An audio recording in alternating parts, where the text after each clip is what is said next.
जय यीशु।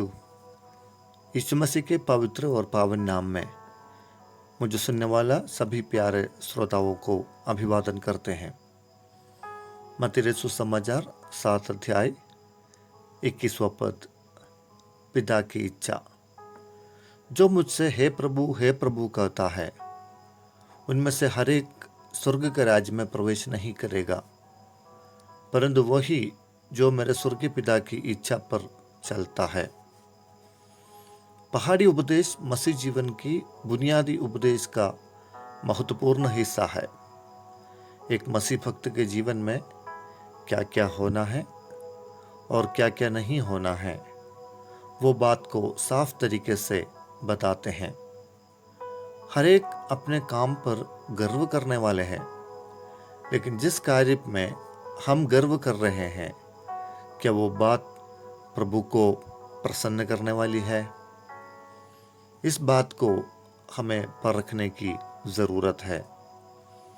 जो बातें हमको अच्छे लगते हैं, यह ज़रूरी नहीं है कि प्रभु उस बात आपसे उम्मीद किया और आपके उस कार्य में प्रभु प्रसन्न हुआ।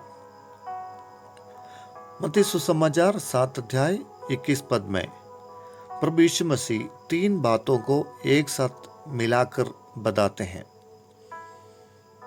प्रभु प्रभु कहने वाले, पिता परमेश्वर और स्वर्ग राज्य। स्वर्ग राज्य में कौन प्रवेश कर सकता है? अगर प्रभु का नाम बार बार लेने वाले हैं, तो कुछ व्यक्ति विशेष या कुछ समुदाय के लोग बेशक स्वर्ग राज्य में प्रवेश कर सकते हैं। स्वर्ग का राज्य किसका राज्य है? पिता परमेश्वर का राज्य है। और जिनसे पिता परमेश्वर मेल मिलाप में रहते हैं और धार्मिकता से जुड़े हुए हैं, वे लोगों को प्रभु उनके राज्य में प्रवेश करने देगा। यीशु मसीह के समय में न केवल प्रभु प्रभु कहकर पुकारने वाले थे, लेकिन मसीह के नाम से भविष्यवाणी करने वाले, दुष्टात्माओं को निकालने वाले और बहुत अजंबे कार्य करने वाले थे। लेकिन अंतिम समय में वे लोग अपने परिचय यीशु को देने के समय ऐसी आवाज उनको सुनाई दिया कि ऐसे कार्य करने वालों को मैं कभी नहीं जानता हूं। वो जवाब क्या हमारे अंदर भी एक बड़ा दबाव नहीं डाल रही है? जो कुछ हम इस दुनिया में कर रहे हैं,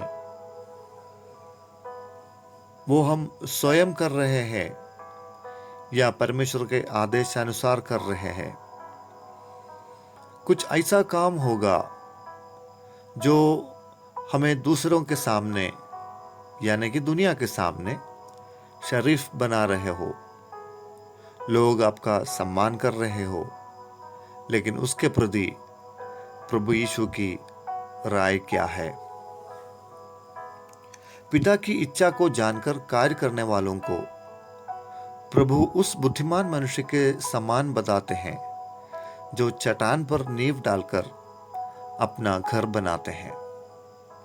प्रभु की आज्ञा पूरी करने वालों को ही प्रभु जानते हैं, ना कि उसका नाम बार बार लेने वालों को। उसके दिए हुए वचनों का और आज्ञाओं का पालन करना परमेश्वर की इच्छा है। कठिन हो या सरल, उसकी सारी आज्ञाओं को हमारे जीवन में पालन करने के लिए दिए है।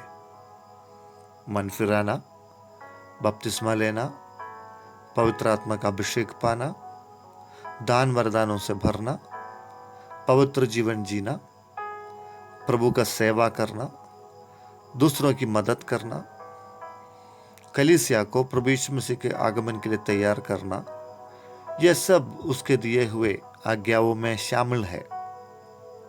स्वर्ग का राज्य उन्हीं का है जिसको प्रभु यीशु जानता है, ना कि जो यीशु को नाम से जानते हैं। यीशु के साथ आपका व्यक्तिगत संबंध कैसा है। प्यारे पिता, आज का इस सुंदर दिन के लिए धन्यवाद। आपके सामर्थ्य वचन के लिए धन्यवाद करते हैं प्रभु। पिता परमेश्वर की इच्छा समझकर, इच्छा जानकर वो पूरा करने के लिए हम सबको सहायता कर, मदद कर। अभी हमारे जीवन में और कौन कौन सी आज्ञाएं हैं जो पालन करने के लिए है, वो हमें समझाइए ताकि हम आपकी इच्छा को पूरी कर सके। प्रभु, आपकी इच्छा पूरा करने वाला ही स्वर्ग राज्य में प्रवेश करेंगे और हमें उसके लिए तैयार करें। सुनने वाला सभी को आशीष करें। प्रार्थना सुनने के लिए धन्यवाद। यीशु नासरी के नाम से प्रार्थना मांगते हैं, आमीन।